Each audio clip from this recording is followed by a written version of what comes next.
Our scripture reading this morning comes from 1 Corinthians chapter 7. Continuing our study through this letter of Paul.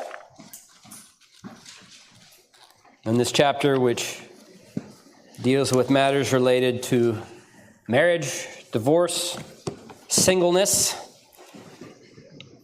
Today, more generally reflecting on verses 17 down to the end of the chapter in verse 40 on the theme of contentment where God has called us.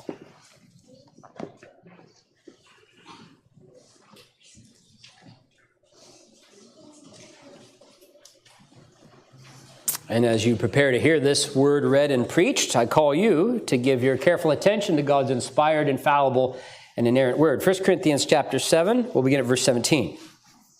Only let each person lead the life that the Lord has assigned to him and to which God has called him. This is my rule in all the churches. Was anyone at the time of his call already circumcised? Let him not seek to remove the marks of circumcision. Was anyone at the time of his call uncircumcised? Let him not seek circumcision. For neither circumcision counts for anything nor uncircumcision, but keeping the commandments of God. Each one should remain in the condition in which he was called.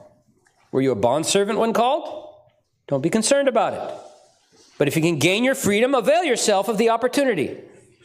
For he who was called in the Lord as a bondservant is a freedman of the Lord. Likewise, he who is free when called is a bondservant of Christ. You were bought with a price, so do not become bondservants of men. So, brothers, in whatever condition each was called, there let him remain with God. Now, concerning the betrothed, I have no command from the Lord, but I give my judgment as one who by the Lord's mercy is trustworthy.